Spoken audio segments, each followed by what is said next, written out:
আমার ভাইয়ের নাম আব্দুল্লাহ হৃদয়। ও বিয়ে করছে 2-2.5 বছর 3 বছর হয়েছে। ও বনিয়া বরিশালী থাকে। ও আব্দুর রব শ্রেণীবাতে ডিগ্রি 3য় বর্ষে পড়ালেখা করে। পরশুদিন রাত 2টার সময় আমার বন্ধু বান্ধব আমার ফোন দিয়ে বলতেছে হৃদয় তোর ভাবি ফোন দিয়ে বলতেছে হৃদয় নাকি বাসায় অজ্ঞান হয়ে পড়ছে, অসুস্থ, তাড়াতাড়ি তুই বরিশালায়।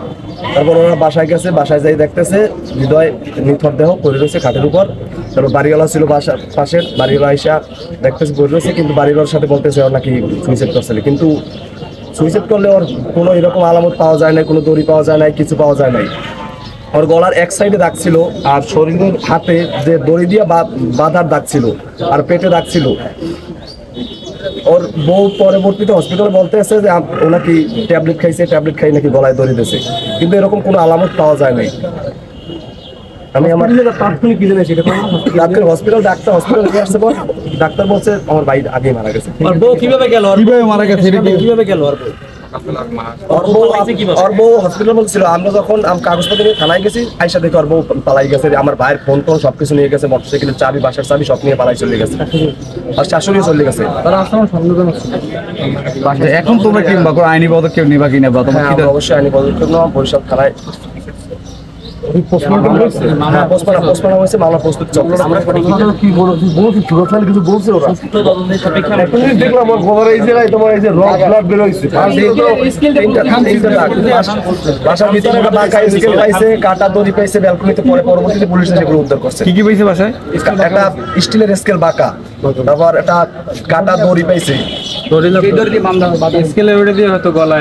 ব্যালকনি থেকে পুলিশ পরবর্তী উদ্ধার করছে। আর ওর বোন নাম কি? মেহেরুন ইসা। আর ওর হৃদয়ের পুরো নাম কি? আব্দুল্লাহ হৃদয়। আর তোমার আব্বার নাম কি? আবুল কালাম মহরি। আর তোমার পুরো নাম? আল মাহমুদ রাব্বি। তোমার আম্মার নাম? পুরো কয় ভাই বোন? আমরা 2 ভাই 2 বোন। 2 ভাই 2 বোন। হচ্ছে কোন ইয়ারের স্টুডেন্ট বললো? ডিগ্রি 3য় বর্ষ। আব্দুর রব শ্রেণীবাতে ডিগ্রি কলেজ। সম্ভব নয়, তাই আপনাদের কাছে অনুরোধ থাকবে আপনারা জোরালো ভাবে এটা রিপোর্ট করেন, যাতে করে এই দুষ্কৃতকারীরা। এবং আমরা আজকে বলতে চাই এই ঘটনা যদিও বরিশালের, কিন্তু আসামি এবং বাদী উভয়ই কলাপাড়া। এবং আমরা আজকে মানববন্ধন থেকে বলতে চাই আগামী 72 ঘন্টার ভিতরে আসামিদের যদি গ্রেফতার না করা হয়, আমরা আবারও রাজপথে নেমে আসবো, এবং শুধু কলাপাড়ায় নয়, আমরা বরিশাল আন্দোলনের অত্যন্ত মর্মাহত একটা বিষয় আমরা এখানে উপস্থিত হয়েছি। আমরা সবাই জানি ইতিমধ্যে হৃদয় যাকে হত্যা করা হয়েছে, নৃশংসভাবে হত্যা করা হয়েছে। এই হৃদয় কি ধরনের ছেলে ছিল তার প্রমাণ কিন্তু আজকে মানববন্ধন। আজকে তিনি ভালো একটা ছেলে ছিল বিদায় আজকে কিন্তু তার বন্ধু বান্ধব, ছোট ভাই, বড় ভাই আজকে কিন্তু মানববন্ধনে দাঁড়িয়েছে। সুতরাং আজকে এই যে ঘটনাটা, এই ঘটনা হয়তো সংঘটিত হয়েছে বরিশালে, কিন্তু একটু আগে বলেছে উভয়ই কিন্তু বাদী এবং আসামি যারা আছে তারা কিন্তু কলাপাড়া।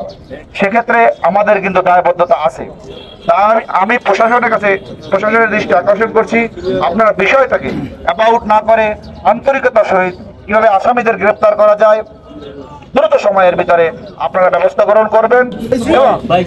যখন আমাদের হৃদয় যখন মারা যায়, তখন কিন্তু আপনার মেয়ের বাবা কিন্তু বলেছিল এক পর্যায়ে যে সে অ্যাক্সিডেন্ট করে মারা গেছে।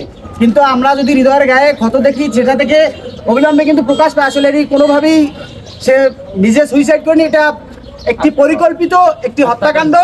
আমরা এরই সঙ্গে সঙ্গে একই সাথে সবাই বলতে চাই, শুধু হৃদয় না, অন্য কেউ হতে পারতো, যেই হোক, এর একটি সুষ্ঠু তদন্ত ও যারা যারা এর সাথে জড়িত ছিল তাদের আমরা একটি বিচার চাই।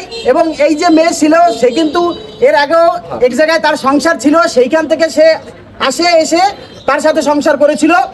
তার আগের যে মেয়ে ছিল তারও কিন্তু অনেক এই সম্বন্ধে অনেক আর কি আপনারা যদি খোঁজ নেন জানতে পারবেন।